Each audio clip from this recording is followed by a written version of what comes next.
Good morning, everyone, and welcome to episode 4 of our vape-focused industry essentials webinar series titled Committee Insights Dabinar, Dabbing 101. My name is Brian Gilbert, and I'm thrilled to host today as we embark on a journey into the world of dabbing. As many of you know, NCIA's Industry Essentials webinar series is dedicated to providing timely, essential, and engaging education, to our audience, and today's session is no exception.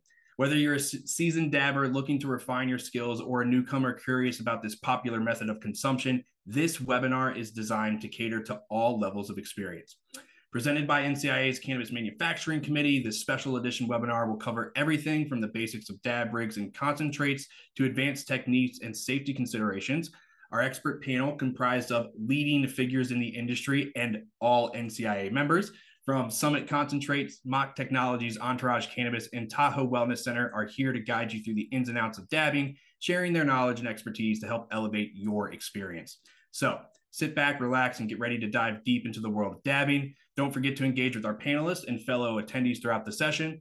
To kick things off today, I'd like to welcome back Jake Kuzarek, committee organizer of NCIA's Cannabis Manufacturing Committee, veteran industry consultant, and to moderate today's insightful and engaging session for us here on Industry Essentials webinar series. So great to see you virtually, Jake. With that, I'll turn it over to you to introduce the panel and get things started. Perfect. Hey, Brian, thanks for having me once again. And thank you all for joining today for the NCIA's first ever Dabinar.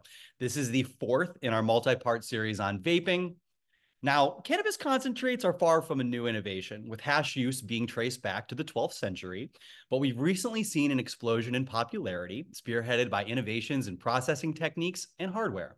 Today, our panel of experts will help you get up to speed on the history, trends, and future of this consumption method. At very least, you're going to walk away from this webinar a hell of a lot more knowledgeable than you were about this segment of our community beforehand. So without further delay, I'd like to go around the screen and have each panelist give a short 30-second to 1-minute introduction of who they are and their company, their role. Rob, let's start with you. Oh, Daniel, let's start with you. Yeah. All right. Hey, everyone. My name is Daniel Corvero. I'm a director of R&D at Summit Concentrates. We're located in Colorado. We provide flower and concentrates to the retail market here in Colorado. I've been doing it since 2017, and I've personally been in the industry since 2009. Excellent. Luke, let's hop over to you. Oh, Luke, you're muted. My name is Luke Costello. That always gets it started off nice and perfect. So my name is Luke. I'm the regional sales manager with MACH Technologies. We're based out of Detroit, Michigan, and our background is specializing in engineering and manufacturing turnkey traction equipment solutions. So we help you pick out some equipment and make sure you can make any type of concentrate you want. And my job is to guide you through that whole process. Thanks, Luke. Tucker? Hello, everyone. Thank you for joining us. My name is Tucker Holland. I am the co-founder and processing director here at Entourage Cannabis in Eugene, Oregon. We're a company, we make extracts, infused pre-rolls for the everyday smoker. That's our customer.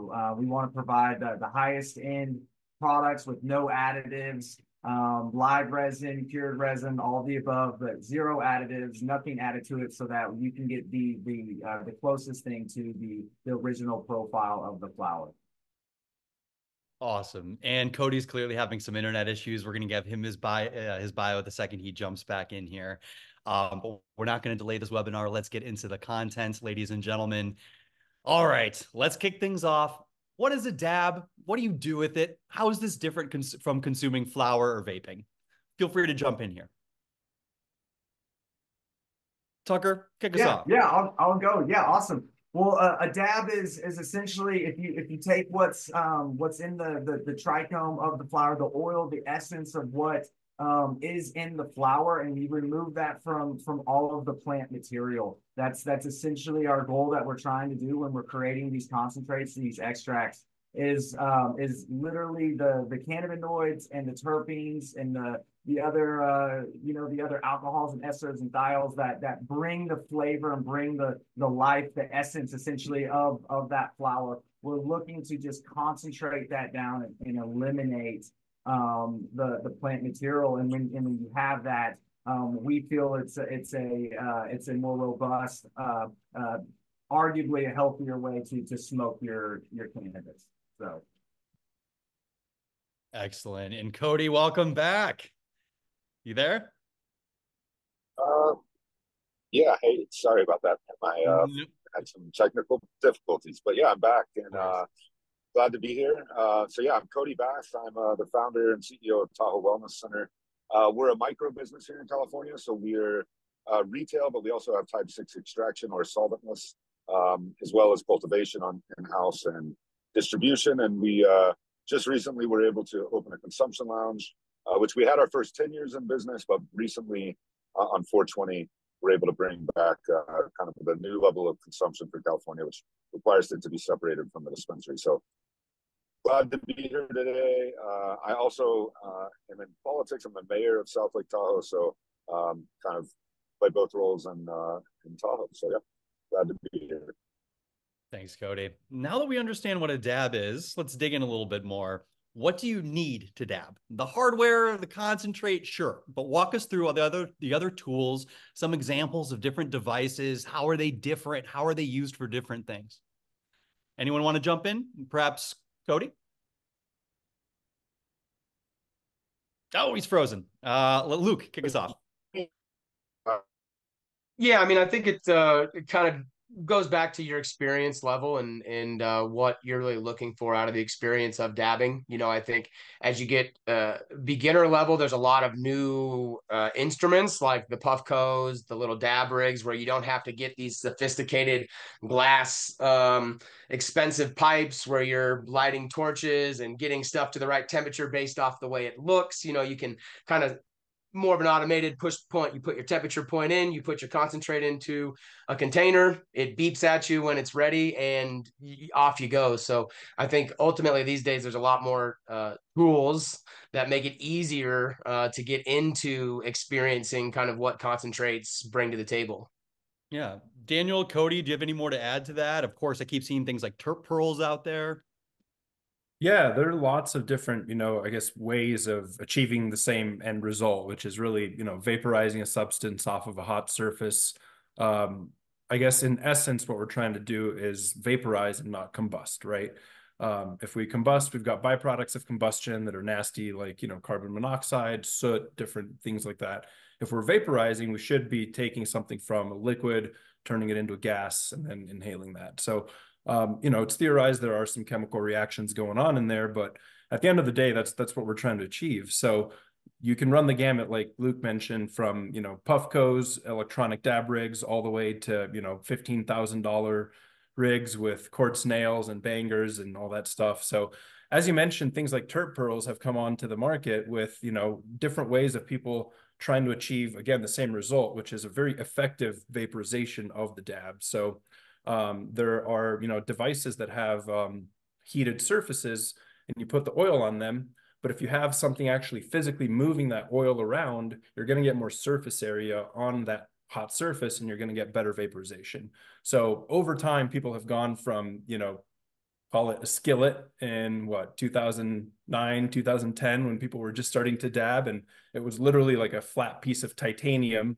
You'd heat it up with the torch, touch a dab to it, and then, take it with a straw or something, all the way to now with, advanced electronic dab rigs that have temperature settings and, all that kind of stuff. So yeah, it runs the whole range and really depends on your price sensitivity, I guess, your level of experience, whether you're looking to do this yourself or share in a highly active environment or in the home, on the couch. So yeah, all over. Yeah, I mean, I would absolutely agree with all those points. I mean, it's amazing to see kind of the evolution of hash culture. I mean, I remember, in the late 90s using hot knives and just smoking straight cold water hash. And now we're seeing all the way back to Puffco coming out with, new style of hot knives, right? So, and through the kind of, the 2000s, the culture of dabbing really, I'd say takes off and, the difference of how we started to consume hash through using dabs, which I think is really a healthier way to consume cannabis all in all. But there's also, what we're seeing like with the G Pen now being able to take dab rigs that we were using torches to heat up quartz nails. You can put a G Pen in that's battery operated, gets to the perfect temperature every time, but you're still able to use your glass and your glass, collection. So it's amazing to watch the evolution. Yeah, all these you're even seeing one-time use disposables right from a concentrate, right out of the dispensaries now. I think I saw that at one of the last shows out on the East Coast. So, yeah, it's coming a long way fast, especially as consumers become more familiar with concentrates and the variety and the quality that it brings, and then also the experience that comes with it. So. Yeah, a lot of great nectar collectors out there and everything to make this easy. But I'll tell you, I miss the old school. Nothing's better than your mom coming to visit your new house and saying, "Why are all your knives stained with some form of substance? I don't understand what this is." She'll get over it. Now, speaking beyond the hardware, a lot of people know that you're going to fuel your device with rosin, live resin, distillate, shatter, all these words. They're so confusing. What are the differences here? Let's go one by one if you wouldn't mind jumping in. Yeah, I think when you look at concentrates and extracts, you kind of have two broad things that differentiate them. Is how are they extracted? So you have the hydrocarbon and the solventless and CO2 are kind of the three main ones. And then you have some different refinement techniques that you can take those to different levels, and that's where you start kind of looking at distillate and some other consistencies like that. And then consistencies is kind of the second area where you start seeing when we have an extract, how are we finishing that and what type of consistencies are we getting? And that's where you get something that's a little bit harder, like shatter to a pull and snap. And then even it's kind of a spectrum that goes, into like a sugar wax, a batter, and then even like the diamonds and sauce and these different things. And so really when you get to consistencies, that really comes down to more of a personal preference with people about how do they like to take their dabs? What do they feel like is easier to work with? And I think you have a lot of people that will disagree on a lot of those areas. Some people are all about one consistency, and that's what they love. There's other people that really like to try the range of them. But that's kind of where you see a broad range, is both in the consistencies and exactly how is the extraction done. What is actually taking the oils from the plant material. Sure. And who wants to walk us through rosin? Yeah, so rosin is your solventless extraction. That's where it's truly a mechanical extraction. So we're going to actually use water and agitation to remove the trichome heads, which hold the oil inside those heads. They're very, very tiny. And then we're going to take those, and that's how you get a hash. So that's our hash in the beginning, and then we're going to actually press that hash, a heated press. And we're going to squeeze out that oil, and that's when you get a rosin. And there's a lot of complexities in all the different areas and how you can do that, the temperatures that we're pressing at, the bags and all that. But essentially, that's what we're doing to get a rosin. Excellent. I think that pretty much covers it. Well, next question here. Let's dig into personalized medicine, because there's been a ton of buzz. I'm sure you've all seen it about limonene having anti-anxiety properties. What cultivars are you seeing helping with specific ailments? And what I'm also curious about is this driving sales? Are people coming in looking for personalized medicine? Cody. So I would say that, there are people that are that informed and that are becoming that informed. And we're trying, of course, our bud tenders and people that are coming in to point them in that direction. I would say, though, within the world of dabs, the people I would say that are in the dab world are more connoisseur level. It's not as much as the medical patients. When we opened in 2009, we were purely just medical and dealt a lot with medical patients. And even though the dabs were always a big part then, it was definitely more of kind of the connoisseurs and more people to the culture. So even though, yes, I think that as we continue to go and people, are more informed to exactly go towards the terpene profiles that or what the, ailments or even the kind of mindset that they're trying to go for.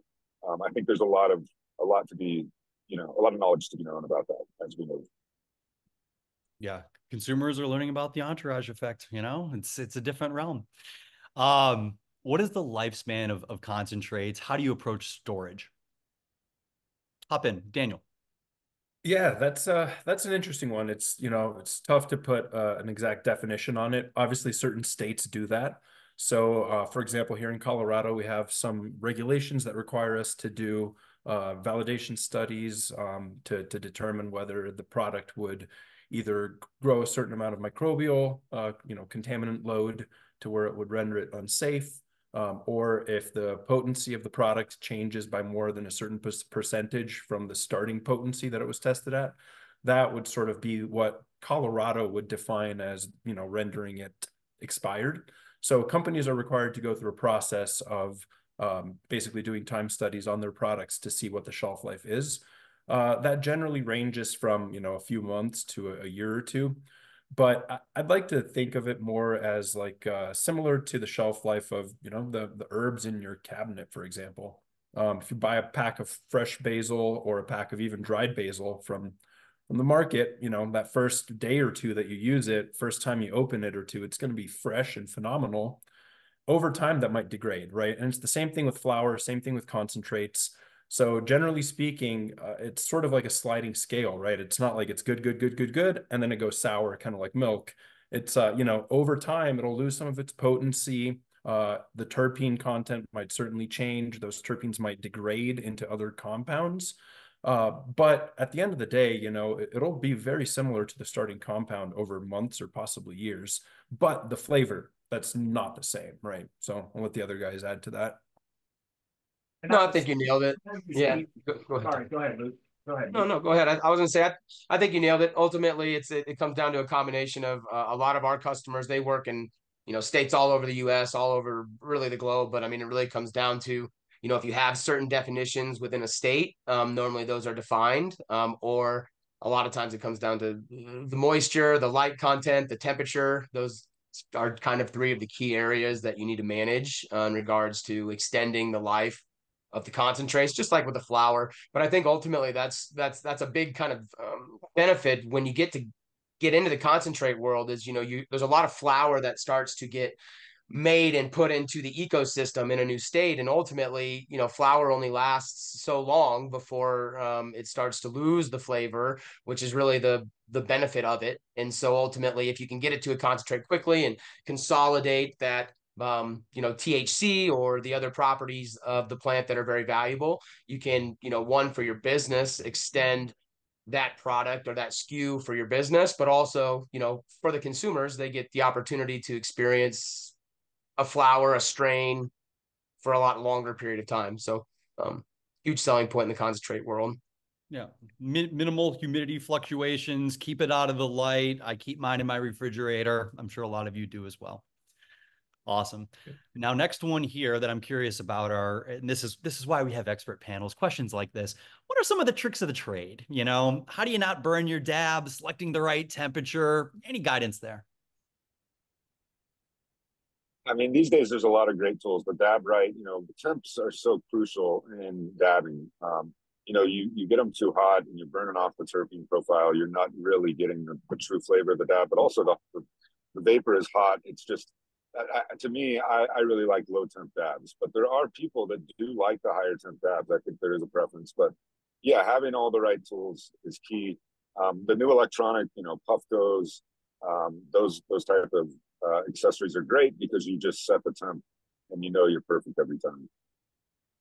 Yeah, I support the cleanliness and the consistency of the ritual, I guess you could call it.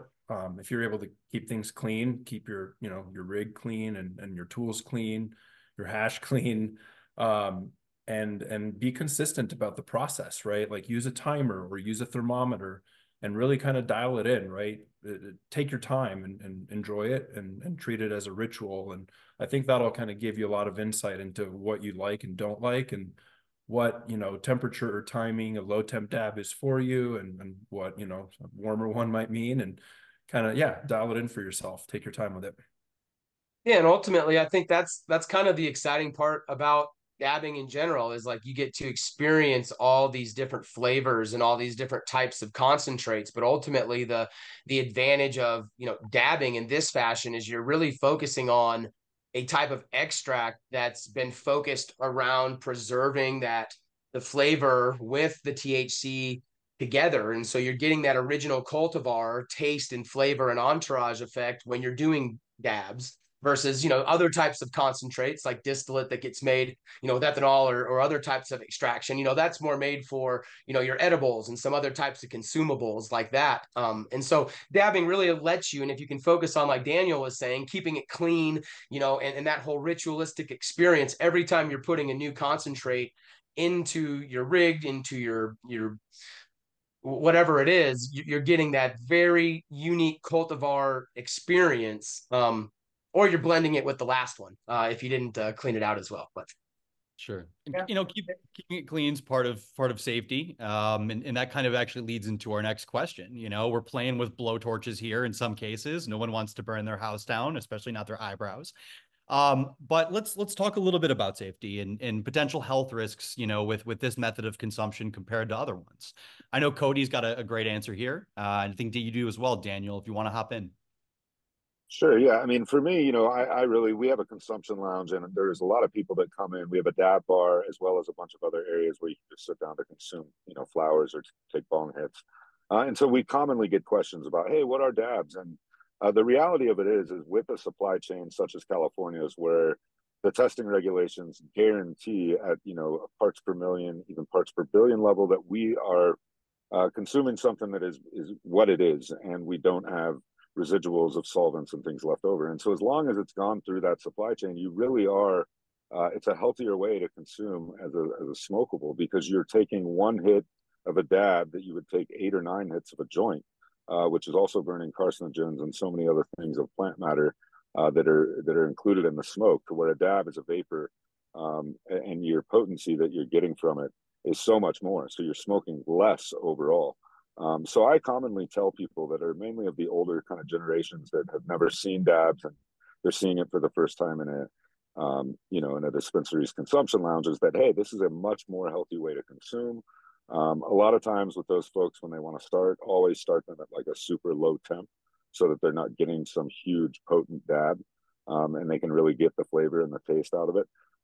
But I do believe that as long as it's out of a regulated supply chain, and, you know, even if it's a hydrocarbon, that it's safe without a doubt in California to consume dabs and really healthier. Yeah, and to add to that, I think on like the physical safety side, you know, like you said, Jake, you're handling blow torches, you're having, you know, hot surfaces, 400 or 500 degrees Fahrenheit. You know, you have to have some considerations for those things, right? So just like anything else that involves the use of, you know, heat or fire, you got to know where your nearest water source is, fire extinguisher, that type of thing. I've definitely heard of stories of people having, you know, problems starting a fire with a torch falling over when it was still on, things like that. So it's not a joke, you know, you got to be really careful. And again, going back to that ritual sort of aspect of it, right? Be careful, be mindful, be aware of what's around you, who's around you. Don't do it in a place where people are bumping shoulders and moving, because, you know, you might touch a piece of quartz or a torch or whatever to your skin or to somebody else. And it's not a good time when that happens. So it's just a matter of being mindful and recognizing like, hey, I'm handling hot things. You know, usually for a first timer, it's a sitting sport, because some people get, you know, little different feeling, a head rush, whatever it might be. And so you don't want to be like, you know, standing in a crowd. And I guess going back to that ritual aspect, a lot of the times when you're trying something new for the first time like this, what's the best thing to do is find somebody who's familiar with it, who's aware, who's knowledgeable, who you trust, and have them kind of walk you through it, you know, share the way. So that's sort of my 2 cents on it. And that's a good reason for the lounges too, because with the lounges, you have someone that's trained and been there and done that, and they can, you know, they can help and guide you through those processes. So kind of having that designated space, you know, where you're going to dab is always a great idea. And then I love what Cody was saying about keeping it within the supply chain. You know, when you're buying on the black market, you have no clue what you're getting in your product. And you would be surprised what people spray their plants with, what they do, you know, the amount of pesticides that are out there and what they use on their stuff that you do not want to be inhaling. And when you're in a regulated, tested market, you know, with us here, even if something is under the limit that is allowed, if there is any amount, trace amount at all, we do not put it out. You know, we're not going to put anything out that someone does not want to smoke. If we don't want to smoke it here, we don't want to put it out. And you'd be surprised that that people do that, and especially in an unregulated market, you have no clue, you know, what is in your dab. So I think that is a huge part of safety because, like you said, everyday smokers, if you're going to smoke constantly every day, that stuff builds up in your system if you're smoking something that's not supposed to be in there. So. Excellent. All great answers. And, you know, these are serious stuff. You know, you can't mess around. I saw a first time dab hitter, you know, at MJ Biz a couple of years ago. Guy was clearly a little bit drunk, hit a dab, fell over immediately, like a sack of potatoes, you know, literally had to call an ambulance for the guy. But I want to shift gears, production techniques, safety within production. Luke, kick us off. Tell me about some of the innovations here.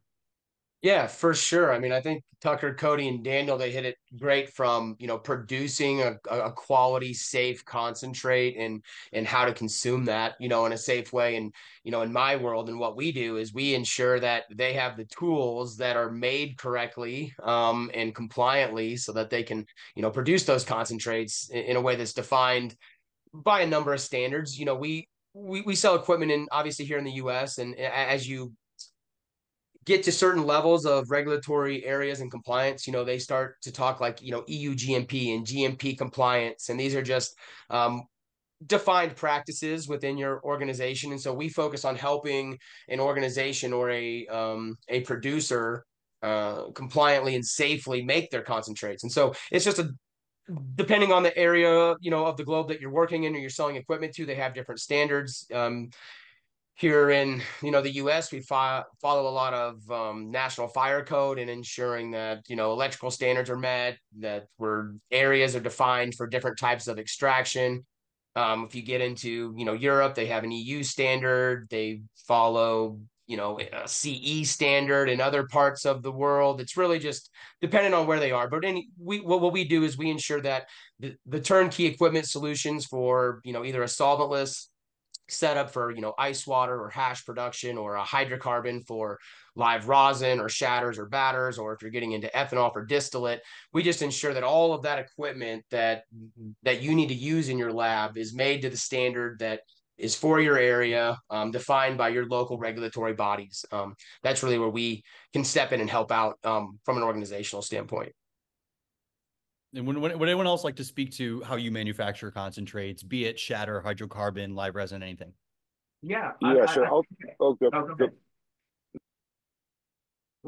I think one thing that is extremely important is training, you know, of your people and how they use the machines. You know, obviously, like Luke was saying, we're going to do everything that we can to make sure the machines are spec to the level that we need them to be in that room and operational. But now you got to bring quality people in that are going to follow the SOPs, what we've laid out to make those. And that's everything from a quality standpoint, that we want the best quality that we get out. But at the same time, we want everybody to be safe while they're working in these environments.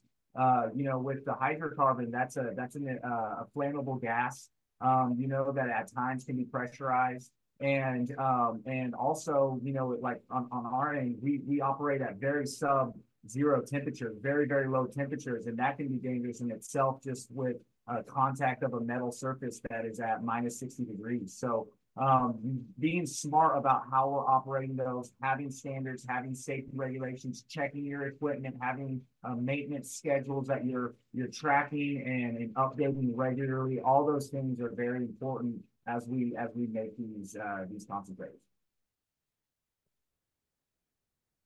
Yeah, you know, you really covered a lot of the points. I was just really going to say, for us, we're a type 6, which means we can only do solventless. And the reason is because we're in a commercial zone, and it wouldn't be appropriate to be able to have hydrocarbon setups in the zoning that we're at. However, the state does license type 7, which is the hydrocarbon, but the requirements with it even protect, you know, blast-proof walls. I mean, to have a hydrocarbon license in California is unreal what you have to go through. And it's, I think, only like 3 to 4 municipalities across the state that will permit them. So for us, that's why we're just type 6, and there really is no volatile issue, and that's why the cities and the state will allow it into a commercial zone, or for us and under the same roof as our dispensary. So yeah, for sure. And I think in those zones, it's even from an equipment standpoint, really we need to be cautious and mindful of, material certification of where we're sourcing our metals from to make the equipment that you guys are going to be, using to produce that. And so, there's always a consideration for all of these methods. There's always something to be mindful of. It's just important to be working with the people who understand what those requirements are, whether it be, for a solventless setup, for a hydrocarbon setup, for an ethanol setup. They all have their own unique requirements, whether it's a C1D1 room, like with hydrocarbon, or, a C1D2 for ethanol, or, a cold room for solventless. Some people like to go that route. They all have their little tweaks and their nuances.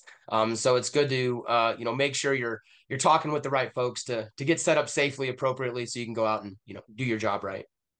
Yeah. And one thing I would add to that solvent list is you're working with water, and with water comes bacteria. What's your water filtration system?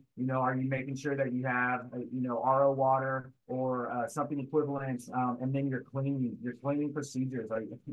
That's the big thing in all extraction. Cleaning all the time, making sure you're wiping down those surfaces, because that's extremely important, especially in a water environment. Where things love growing in water, and you can get those microbials or molds in there if you're not doing things right there. So excellent. I want to completely shift gears into dab bars, the social side of cannabis. How are these changing the retail experience? Who's got good ones? Obviously, I want to hear from Cody first, because he has a lounge and dab bar. But Luke, I know you've done a lot internationally, Israel, New Zealand, Australia. You have clients. Definitely want to hear about what you've seen internationally. But Cody. Yeah, man. So, like I said, we opened in 2009, and when we opened for our first 10 years, we had consumption, and it was before the state regulated. So we had it in the same area as the dispensary, and it was awesome. The dab bar, I would say, was the kind of highlight of it for those first 10 years. And then recently, we just opened up 2 weeks ago, or a little over, on 420, with more of a consumption lounge that you come in. We do have the dab bar still, but we also have table service where you come in and sit down. We serve you beverages, infused or non-infused, and you're able to smoke. And it's kind of more on a standard of really trying to open up social consumption around cannabis. That's something that you go to do as like a social thing, similar in a way to as going to a bar. And so we more or less, with the dab bar, I mean, I believe that it's a really important part of most dispensaries is to have a place for people to consume, or at least for a town or a city. It's really imperative that, when we're selling products to people, that there is a place for them to safely consume the cannabis. And in our case in Tahoe, we have a lot of tourism. We have people, that are renting hotels, they're staying with their family, whatever it is, and they need a safe place to consume. And what it does is it does allow us to introduce them to hash, and to be able to have somebody there that can really walk them through the whole entire process. And it really allows, again, cannabis, like, I believe so strongly that some of the biggest powers of cannabis is bringing people together in the social gathering, the social interactions. And man, at a dab bar and a hash bar, really does that at a different level. And it almost creates like a portal in the community for people as a safe space to come to, and and really change maybe the look of their day or whatever it is. And they do that with a group of people. It's just a great thing. So I hope we see more of it. I think we need to push at local regulations as well as at the states too. But locally, we really need to be introducing it more. Yeah, it's actually interesting that, here in the, States, we are so hesitant to implement lounges and clubs, and this idea of having a place to go publicly, to consume, even though we're working to legalize state by state by state, almost hopefully one day, maybe in a decade, getting to a federal level. But, in other parts of the world, recently there's been a couple of, large conferences over in Europe between, Spannabis in Barcelona and ICBC in Berlin. And those have been going on forever. But, the cannabis culture in Spain or in Barcelona goes back a long ways. And the way that they're implementing cannabis is through clubs, lounges. And that's the only way to really get it in any sort of legal way, is to go and kind of find these dispensaries as we would kind of see them, but they're not labeled much because it's kind of a very gray area. And so it's that's where people go to find, cannabis that's been grown through certain, sources that are known to be done right as they can be done in some of these markets that aren't, like we are, legal yet. And so you have to sign up for a club after you find it. That's where you can go in and experience cannabis one way or another. There's not a lot of concentrates internationally yet because there's not a lot of education, and a lot of it's not there yet. It's a lot of flower. There are some folks, obviously, that are going to these parts of the world to create concentrates. But the whole idea is that's the only place you can go to consume in some of these other parts of the world that are coming online are these clubs, are these lounges. And so it's a great way to start educating the public and getting people comfortable with the idea of it being around, while also giving people a place, kind of a safe haven to go. Once it's legal. Like I said, Barcelona is a little interesting. It's not really legal, so some of the clubs still have proceed at your own caution, so to speak, there in Spain. But Germany, you'll be good for now. Germany does it very, very similarly. Go find a club. That's where you can consume. That's where you can buy it. Really is a phenomenal experience, but it gets people familiar and comfortable with, it becoming more prevalent. And there's plenty of dab related events, in your local area. If you're in LA, they're now doing Hash Flight. A couple of my other buddists are doing that every month. But yeah, they're out there. Just got to be looking. Now let's talk innovation. What advancements are being made? What are the hot trends with consumers? What's getting you excited right now? So I want to hear from you guys. Feel free to jump in. Yeah, I think in the innovation area, it's portability and accessibility, and I think that's the biggest thing that we're going to see with dabs. And honestly, what we're seeing from our is honestly things moving into more, like the cartridges and the hardware, but things that can get better, where you get a better, more dab-like hit from those things. Because right now we still have portability like the oh man, I'm blanking, but yeah, portability and accessibility, those are really the big things that we're going to see in the innovation. Right now, our team really loves the lube vaporizer with Randy's. That's a really cool one because you can you fill up a like a little jar, like a cup from a cartridge, but it really gives a really large hit like a dab. And so you kind of have both worlds right there. You can have your cartridge, but if you want to take a dab from it, you can also set it up through that lube with the Randy's, and that's a pretty cool little innovation right there. So, but yeah, that's where we'll see the innovation, I think. Yeah, I think the two biggest kind of innovative trends that we're seeing is, one, in the equipment world is a big trend in a push towards automation and becoming more efficient at making different types of concentrates and extracts. There's a very manual way to do it, which is great. There's also ways to improve and become more efficient in those. And so with, a lot of your cold ethanol lines for distillate and your hydrocarbon systems are becoming very more automated to, maybe take a little pressure off of the operators and, allow these processes to be done the same every single time, very consistently, which allows you to get a very consistent quality output. The other one is, globally, I think we're seeing a huge pushback to kind of the roots of cannabis with, hash and solventless and ice water extraction. I think it's really, it's kind of awesome to be quite honest with you. I mean, a lot of parts of the world, as they're starting to legalize, they're only allowing solventless, type of seed extractions, which are, really grassroots, hashish type of hash making. And so, what we really focus on in our world is helping even these grassroots solventless methods, becoming more consistent and allowing people to get into extractions in different ways, depending on, maybe how you can or what you're looking to get into. But solventless is huge because it really just brings back the roots. It's not just about getting high. I think that's really, distillate is about THC. You're eating a bunch of gummies just to get that, just to get high and just to kind of get that whatever, just to get that.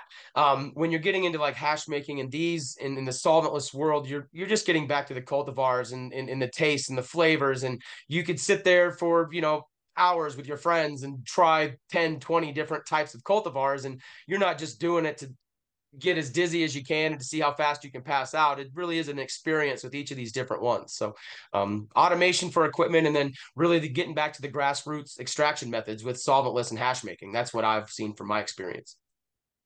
Sure. Daniel, Cody, do you want to jump in here? Yeah, I think. Well, yeah. Go ahead, Yeah. Cody. I was just going to say, for us, we've always stayed with the solventless method because of kind of, it really is, it gives you the whole plant without being stripped down at all. And I really believe as well, for us, sustainability and kind of earth first methodology is really what we believe in. And it is so much better for the earth and sustainability on a serious level as well. And so it's great to see that, there's countries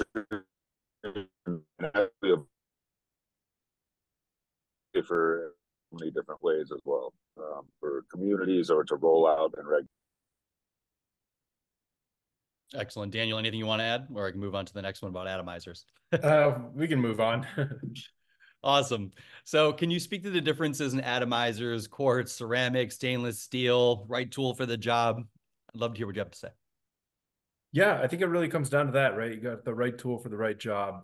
At the end of the day, again, we're going back to trying to find a surface that we can heat up to vaporize a substance off of. And so, all the ones you listed are applicable or appropriate surfaces, but some of them have more control, tolerance, et cetera, other than others, or rather than others. So, for example, ceramic has been sort of the latest interest in the industry in terms of materials for atomizing surfaces. And I think the reason is because of a couple different characteristics of ceramics. One is its porosity and its ability to sort of conduct the oil on its own without needing a wick. By adjusting the porosity and the way that these actual ceramic coils are made, they can kind of dictate the dynamics of how the oil moves through it without having to add other components or materials, which is pretty valuable. Another obvious one is that, ceramic is a very primitive substance. And if you produce it well, then it's pretty, you can be pretty confident that you won't have any nasty materials in it that could off-gas. Certain metals, even what's sold as stainless steel, can be contaminated with certain other metals that do off-gas at temperatures. And, if you heat things up a little too much or whatever it might be, then you may very well experience some of that with poorly produced metals. So I'll let the other guys speak to it because I think that's probably in their wheelhouse as well. It was very well said. I honestly think you nailed it. So all right, nailed it. Pun intended. Honestly, let's shift to the next one. I think this is going to be popular with our audience here, but who are the gurus? Who are the artists? Who's carrying Frenchy Cannoli's legacy onward? Where can you find them?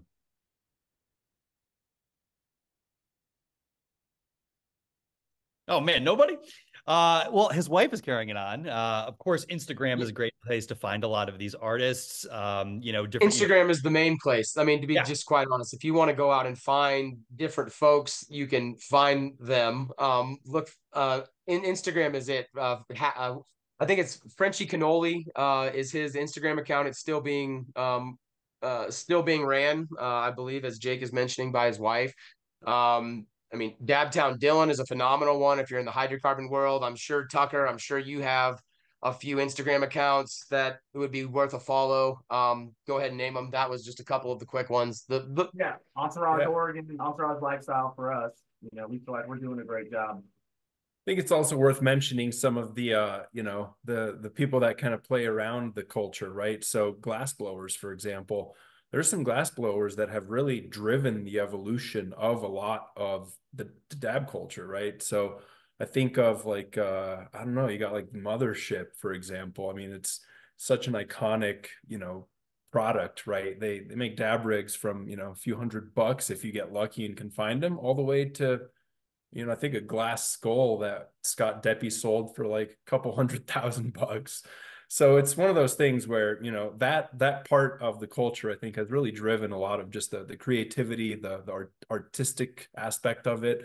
So looking at those guys, I think is definitely worth it. I mean, if anything, just for the artistic aspect. So, You got like, Punty, who blows glass. You got Scott Deppy at the Mothership. You've got, all these guys that really just do amazing stuff. So worth checking out. And we were lucky enough to actually get a Mothership that Scott made for us with our Summit logos on it. So you can see a lot of these guys in action too. If you go to any champs shows on a national level, a lot of times they do live glass blowing literally on the floor. And I mean, if you've never seen it before, I mean, we work in extraction equipment, and I'm intimidated when they start whipping out torches and bending glass. So it's certainly a pretty cool experience. Yeah. Yeah, so I would say in California, in the legal side of things, there are quite a few. 710 comes to mind as kind of somebody that has really taken it to the next level in the solventless world and really sourcing living soil, regenerative techniques for a lot of the things they extract. But then you've got Diesel, you've got Papa Select, you've got quite a few different brands that are really trying to always, one up one another, I would say, which is a great kind of thing to follow. But then, of course, the Instagram world, there's also an entire kind of underground or traditional market culture that surrounds that as well. So, but in the dispensaries, come to Tahoe Wellness. We have Tahoe Hash Collection. We produce our own as well, but we also carry all the other brands in California, which there are so many, it's too many to list. Awesome. Well, next question here is cultivating for concentrates. Is this easier? Is this the bane of your existence? Let's dig into, the material that becomes the dab. Tucker, you want to jump in? Yeah, I think it's great because the growers are really starting to really bring science to this area and growing, and really, especially on the solventless side, we're really seeing solventless is so picky about which cultivars you can actually wash. You can't get everything. You can't wash everything in that arena. So really developing the genetics for that trichome structure and everything else that comes with it, with the flavor and aroma and experience and everything. But then as we even move beyond that, one thing that we're seeing as this movement grows and as concentrates become more popular, the harvest and the volume that growers are going to have to start dealing with as they harvest, that alone is needing a lot of innovation, and that's becoming a new challenge for a lot of these growers. How are they going to harvest? It's all a lot of manual labor right now, and moving that towards a little bit more automation, but keeping that quality, because the quality is everything when it comes to extracts, and how fire in is fire out. And so how can we improve the process of harvesting while also keeping that quality and hopefully even making the quality of the harvest even better, through it. And then everything towards after that, now storage and extraction. So it's an amazing time to kind of to be operating in this space, as we're seeing new strains being developed specifically for extracts versus flower.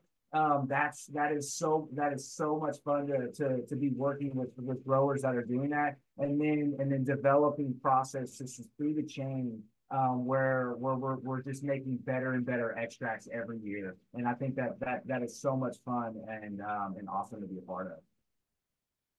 Awesome. Yeah, those are great points, Tucker. I think there's a few different kind of silos when you're talking about, what are you growing it for? And what you guys are talking about is this kind of high quality concentrate, the dabbable concentrate, like in this instance, where you're having to really massage the plant, so to speak, from its beginning to its harvest, and then even after harvest, its post-harvest, and how you're handling it before you're putting into its process. And that's where a lot of call it, I don't want to call it mom and pops, but that's how you can get into the space. A lot of states allow you to grow, a handful of plants, whatever your local state and regulatory bodies allow you to, but you can grow a few plants yourself. And those plants you can take yourself to, a hash in your own home, taking and using solventless methods that you can find on YouTube. And to be quite honest with you, that's how a lot of folks, how I familiarized myself. I still can't grow a plant to save my life, but I have a ton of friends that can. And but you know, I've been able to learn extraction and to make a hash and to get some of these products, you know, at your own scale and home in a little glass jar with some ice and some coffee filters. And you know, there's some really interesting ways that you can learn about this from that side of it. There's other folks and other operators in the world that do, you know, tens and tens of acres of outdoor grow with hundreds and hundreds and hundreds of plants, and their only real idea is THC production, and they're trying to make distillates so they can get edibles and different ways for you to get you know, familiarized and comfortable you know, with cannabis. And so there's different ways to grow the plant for whatever you're intending it to use, but that's really what's important. Just to rehash, you know, what Tucker and Cody had mentioned is, you know, if you're growing for a hash and you're growing for this dabbable product, you know, you really want to focus on the right cultivars to get the right type of extract to give you the right type of experience. So, yeah. And that leads me to my next question. I think probably, you know, Daniel might have a great answer for this, but if I'm a first-time dabber, you know, how am I choosing the right concentrate? What am I looking for? What is full melt? What is 6-star? What are some brands you'd recommend? Oh, muted. Outside of Summit. Thank you. No, absolutely. I think, you know, again, finding somebody who is familiar with the subject matter, who you can trust and can walk you through the experience is first and foremost, I think, one of the best ways to do it.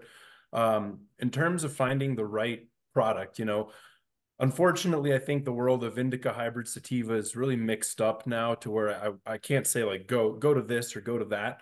But at the end of the day, the name of the game is low and slow, right? Start with a very small dosage, smaller than you think is small, and work your way up from there. Take some time between, you know, puffs or whatever it might be. Fortunately, the impact or the effect of this product is a lot quicker than eating an edible. So you don't have as much of that fear of eating an edible and then 15 minutes later eating some more. And then the first time you ate it starts kicking in and then you realize it's too much too fast. And so, yeah, it's really about, you know, time it out, take your time, go low and slow, be with somebody who's familiar. A lot of times I recommend people start with the vape pen because you can push the button for just a split second, get a little puff. If you want a little more, you can get a little more. It's not like you're going to, you know, a pipe right away and taking a big old hit. So that's kind of my 2 cents on it. And then in terms of defining the different qualities of the products, right? I think a couple that you mentioned are, you know, 6-star full melt hash. That's basically what people characterize as the highest or one of the highest qualities of rosin, which is, you know, ice extracted products, mechanically extracted. And that's a product where you can expect sort of that full experience from the plant because it is a mechanical extraction. So you're not being as selective as you would be with hydrocarbon solvents, for example. But you still have extremely high potency, high terpene content. So it's kind of the best of both worlds, right? You get everything that you want, the flavor, the impact, but very little of what you don't want, right? If you're going to other forms like hydrocarbon extracts or CO2, ethanol, etc., then what you might find is that those are more like selective solvents. And so you're kind of going to refine the plant a bit more. It's not going to be as like, you know, wholesome of an experience as it would be if you were just smoking that flower. It's going to be a bit more refined, and that kind of treats different people differently.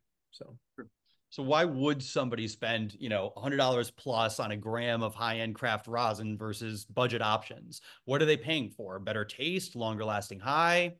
Yeah, so, you know, I think to an extent, you're going to pay for quality. However, one doesn't always equate, right? You can have people who charge a lot of money who don't have very good practices in their lab, who, you know, you might find out aren't doing the best practices, I guess, for lack of better words.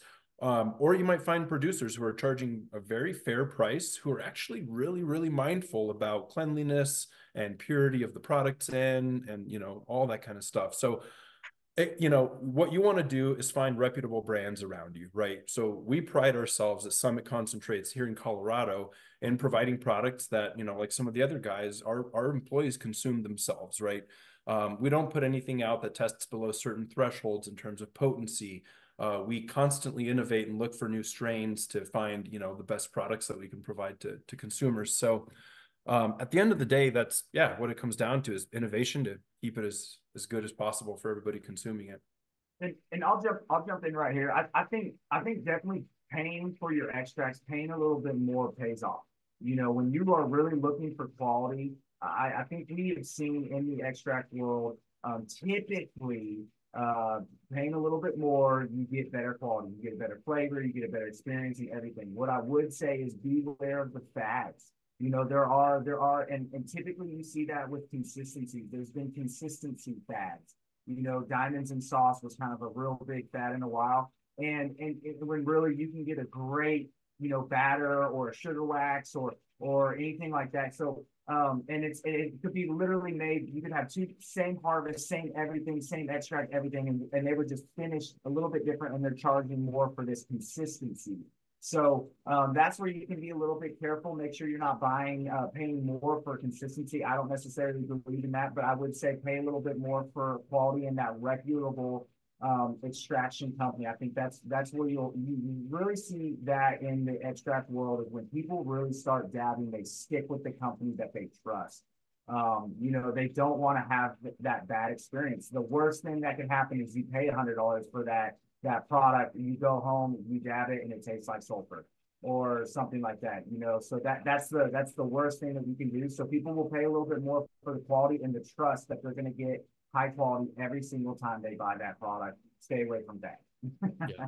And it goes back to Daniel's comment earlier. Honestly, find someone that has experience, that knows a good brand, that has done this a while, that can put you on an Instagram account from a good, depending on the state you're in. I mean, you can Google before you go spend $100 on a good, you know, on a concentrate, or $50 or whatever it might be. Just do a little bit of research and educate yourself. And I think that's really the biggest thing that you can do for this, is take the time, slow down. It's called a concentrate for a reason. You know, we're concentrating THC down into a smaller amount, but has a lot of what you're looking for. So, you know, it is a fun world to play in. It's a completely different experience from just rolling joints and smoking bowls and things like that. But it is one that you can learn about and take your time with, and it'll pay off. So just educate. It's almost like an app, kind of like Rotten Tomatoes should exist, with a combination of consumer and expert reviews on different things like extract. Check out Terply. Check it out. So next question here is a great Cody question. Let's look at the data. How are extracts selling compared to other categories? Are these resonating with new demographics? What trends are you seeing with regards to basket size, retention? Do you see it all? Yeah, I mean, I would say, you know, in the dispensaries, and a little bit on the last topic there is, you know, in dispensaries, you know, bud tenders, and especially you can see a dispensary that does focus on concentrates and a lot that don't. You should be able to kind of know that based on really the variety that they carry. And a lot of times, like in our dispensary, we carry a very wide variety of hash. Our bud tenders know everything about every different brand. And the other thing is we have a lot of demos where the brands actually come in and they actually will teach you about their methodologies and all those things. So that's a great way to go about that. But as far as trends and sales, like we generally see concentrates at their 8 to 11% of our total sales. It's not now that's just the concentrates, not vape pens. Vape pens are a much higher market share of that. But concentrates, a lot of that is because you're buying a gram that for just a average smoker it lasts a minute for them. It's not going to be like buying a pre-roll that you're smoking in one session. So then people will collect dabs and all sorts of things, and so it is not as far as sales necessarily at the top of the sales, but again, it's a connoisseur thing. We like in Tahoe Wellness to be the place known to go to get all of the limited drops and all the great hash for our region. So I would say for people, look for that in your area. There's definitely a dispensary that does that. So check it out. Awesome. Great answer. We're going to get through our final rapid fire questions. I'm going to get a prediction from each member of our panel about where the future of dabbing is headed. So let's break into it. Feel free to unmute everybody. I'm going to ask these quick. Just shout out your answer. First one, electric versus manual devices. Puffco's versus blow electric. Electric. Old school. Old school. Love it. Old school for me. Yep. Yeah. I choose both. Rosin versus me too. Rosin versus resin. Rosin. Quick answer. And I'll say it, but hey, I'll give a reason. I'll give a reason. More variety, and that's what I like about the resin is it's just more variety. You can get everything from it. So it's true, and everybody likes it their way, and I think that's one thing that is important to know is as you get into that concentrate space, man, there's a lot of variety, a lot of different things and ways and flavors of concentrates. So yes, I'll agree with you on that for sure. All right. So the old school. I knew I was going to disagree with everyone on it, though. Little debate's always healthy. Blonde honey hash versus Piatella. Piatella. No. Right answers: added terps or natural. Natural. Oh, natural. Wow. But I will say, that one was a softball. The one counterpoint I'll put on the other side is when you're looking at getting into concentrates and if you're a new user and you've never gotten into concentrates and you're looking to just experience something other than flower for the first time, you're not always looking for maybe the heavy, OG flower feels and smells and flavors. Maybe you just want a strawberry banana in the springtime or in the summer when you're walking around in your pen. And so for a lot of the early time users and people that are trying to get into it, it might be a little bit of an introductory way to try it with a flavor that you're used to trying in other Starbursts or candies and things. So that might be a bridge. Once you get more familiar with it, I think everyone will learn to appreciate the OG and the flavors of it. But that's the only counterpoint I'll put on. Last one here. Not afraid of controversy. MJ Biz or Benzinga? MJ. Benzinga. I think it used to be MJ, now Benzinga. All right. Well, I want one final prediction from each of you. Where do you see dabbing evolving in the years to come? I'm leaving this super broad because I'm sure we'll get some great answers. Who wants to go first? I'd say it's gonna definitely expand, especially as the devices become more portable, more accessible. I think it'll expand as the knowledge also that it's a healthier way to consume. Yeah. I'll follow. I think we're going to have kind of a divergence. We're going to have some people go like back to the basics and try to get things as simple, pure, clean as possible. And some people are going to get really fancy, really complicated, be it with, dab rigs or extraction technologies or processes or whatever it might be. Yep, we see both. I agree with you 1,000%, Daniel. It's you're seeing very automated, very sophisticated, large scale extraction equipment that can take on, hundreds and thousands of pounds a day and make a concentrate out of it. And you're seeing a large focus into, batch boutique hash resin production through, these more batch style extraction methods. So couldn't agree with you more on that. All right, Tucker. Yeah, I was going to agree with that. We're going to have a fork. You're going to have the companies that just want to pump out millions and millions and millions of pounds, especially as we go national. And then you're going to have the people that really stick to the craft. And you can do, and I think that's going to be the important thing is really is sticking to the craft and honestly honoring the people that came before us. Making sure that we stick to the good ways, but making it more accessible to people. I think that's important. Excellent. There is a final question from the audience. Emily Porter asks, in listening to the DCC's cannabis committee, there seems to be a lot of concern around the safety of dabs from public health professionals. What kind of response do you have to these concerns? I know Daniel has an answer for this. Yeah, so I think that's a great question. And I think some of the recent changes in, scheduling and the move towards legalization are actually going to open up the government and institutional ability to start answering those questions, right? Because up until now, people have kind of listened to their bodies, right? They consume cannabis and they don't feel the same negative effect as they do consuming other substances. And sometimes it even gets them away from it. And that's right now all they've got to go off of, right? So we welcome and we want more knowledge and more studies around this subject, which I think, some of the recent changes will bring. So at the end of the day, we're not health professionals. We don't have answers on the impacts or effects of this on the human, but we want to learn that as well because obviously we are consumers ourselves. All right. Well, big round of applause for all of our panelists. And the final question I'm going to ask each one of you, who are you? Where can we find you? Do you have anything else to plug? Go ahead.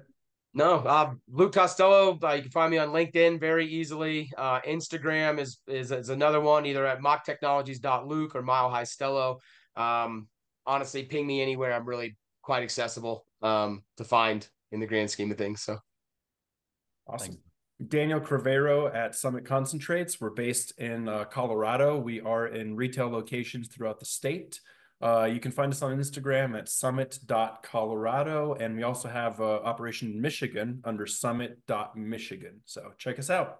And thanks again. Yeah, I'm Cody Bass, and you can find me in South Lake Tahoe. I actually am right now running the consumption lounge every day from 4 to 8 for the next couple of weeks. So you can find me there pretty much every day. And always check me out. Cody at Tahoe Wellness .com is my email, and we are on Instagram, TWC Tahoe. So yeah, come see me in Lake Tahoe. Tucker. Awesome. Tucker Holland. I'm with Entourage Cannabis. We're in Oregon. You can pick up our products all over the state in Oregon.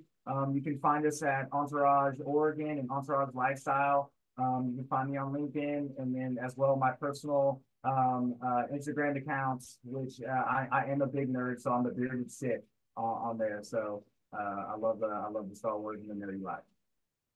Awesome. And my last name is my Instagram handle, my email, my LinkedIn, my Facebook, anything. Without further ado, thanks again for joining us, and back over to Brian. Rock and roll. Well, thank you, Jake, as always, for moderating a fantastic and very insightful conversation and engaging for our audience members as well. We're going to close out the conversation by just giving you all a preview of some upcoming activities that you all can take part in, as well as how to maximize your membership if you are one of the NCIA members that were in the audience. So for all of you all who haven't planned to join us in DC next week, stay tuned to our social channels and our LinkedIn feeds to see updates from the 125 plus cannabis business owners that will be joining us across 3 days, meeting with congressional champions all across Capitol Hill. This is our most impactful and most important advocacy-focused event of the year. And with the recent news surrounding the rescheduling announcement, it could not be more imperative for cannabis business owners to join us and to amplify your industry voice in DC. So stay tuned. We do still have opportunities to register for this event if you wanted to put it on your calendar, or you might be from the East Coast. So head to NCIA's website, cannabisindustry.org/lobby days to learn more and sign up today. And a huge thank you to the 50 plus cannabis businesses that are ensuring that this event is a success and sponsoring this year's edition. And then last but not least, we wanted to give a quick shout out to all these summit sponsors of our recent stakeholder summits that saw us come to California, Missouri, Maryland, and Colorado, all leading up to and into our 12th annual Cannabis Industry Lobby Days. So thank you so much for all of those member business support. And then last but not least, I promise, the next member orientation, which is your opportunity to learn the most about how to maximize your membership with NCIA, will be taking place the week after Lobby Days. So mark your calendar for Tuesday, May 24th at 1 p.m. Eastern, 1 p.m. Mountain Time. And if you have any questions about how to join NCIA, feel free to reach out to me at any time after today's program. All right. And with that, thank you all so much for joining us for episode 4 of our vape-focused industry essentials webinar series. It's been an insightful journey into the world of dabbing, and we hope you gained valuable knowledge and tips to enhance your dabbing experience. I want to extend my sincere gratitude to our expert panelists from long-term and high-profile NCIA member businesses, Summit Concentrates, MACH Technologies, Entourage Cannabis, and Tahoe Wellness Center, as well as Jake's amazing moderation skills. If you have not seen episodes 1 through 3 of this Vape Focus series, I would tell you to head to NCIA's website and dive into those right after today's program. Thank you all for your participation once again. We look forward to seeing you at future events. Until then, stay informed, stay engaged, and keep striving for excellence in the cannabis industry. This is Brian Gilbert signing off. Have a wonderful day, and we look forward to welcoming you back next time.